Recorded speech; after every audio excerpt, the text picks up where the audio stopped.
Hello everyone, কেমন আছো তোমরা সবাই? আশা করছি সবাই খুব ভালো আছো আর আমিও খুব ভালো আছি। তো দেখো, এখন বাজে সকাল 6টা আর আমি সবার প্রথমেই চলে এসেছি ঝাড়ু করতে। উঠানটা, পুরো উঠানটাতে একদম পাতা পড়ে থাকে না, আর আমাদের এখানে অনেক গাছপালা আছে। আর এখন আম গাছের পাতা, তারপরে এখানে চন্দন গাছ, তারপরে আমাদের বাড়িতে একটা খুব বড় তেজপাতা গাছ আছে, ওই তেজপাতার শুকনো পাতাগুলো। তাই ঝাড়ু করতে একটু সময় লাগে আর অনেক পাতা পড়ে।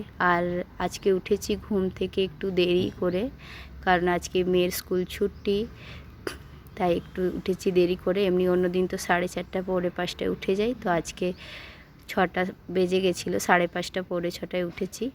আর এখানে দেখো বিলেতি ধনেপাতার গাছের কাছেও টবগুলো তো অনেক পাতা জমে গেছিলো, ওগুলোও ফেলে দিলাম পাতাগুলো। আর আমাদের না অনেক বড় উঠান, তাই ঝাড়ু করতে একটু সময় লাগে, সামনের দিকে পেছন দিকে গলিটাতে। তো দেখো আমার ঝাড়ু করা কমপ্লিট। এবার চলে এসেছি কাপড় ধুতে। তাই আজকে বেশি কাপড় ছিল না, সবার ছাড়া জামা কাপড়গুলোই ছিল, তো ভিজিয়ে রেখেছিলাম। ঘুম থেকে উঠেই আগে সার্ফে ভিজিয়ে দিয়েছিলাম, তো এখন ওগুলো কেচে নিলাম, ধুয়ে নিলাম।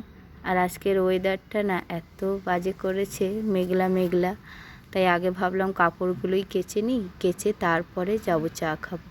আজকে চা খাইনি একবারও এখনও, তাই কাপড়গুলো নিয়ে ছাদে চলে যাচ্ছি। দেখো ছাদে এলাম আর দেখছি একটু একটু রোদ বেরিয়েছে।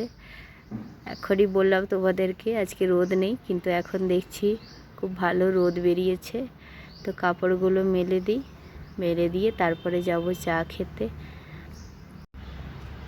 আর সকালবেলা ঘুম থেকে উঠলে না অনেক কাজ হয়ে যায়, কিন্তু আজকে একটু দেরি হয়ে গেল। মেয়ে স্কুল যায়নি তো তাই। আর মেয়ে স্কুল গেলে সকাল সকাল ওঠা হয়, তো তাড়াতাড়ি সব কাজকর্ম হয়ে যায়। তো দেখো এখানে আমার কাপড় মেলা হয়ে গেছে, এবার আমি নিচে যাব।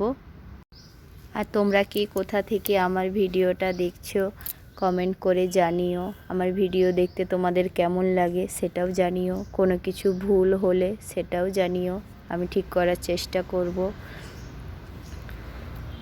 আর দেখো এখানে চলে এসেছি জল ভরতে। ছাদে আমার 3-4টে টব আছে ফুল গাছের, ওগুলোতে দিয়ে দিচ্ছি। যখনই আসি ছাদে তখনই দিয়ে দিই।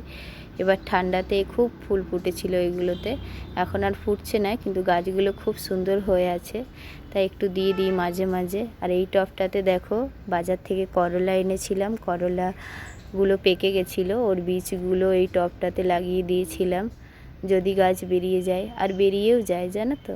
আর দেখো আমাদের ছাদ থেকে আমাদের বাগানের ঝুমকালতা গাছটা কি সুন্দর লাগছে দেখতে। তোমাদের যদি আমার ভিডিও ভালো লেগে থাকে তবে লাইক কমেন্ট শেয়ার করে দিও। Bye bye.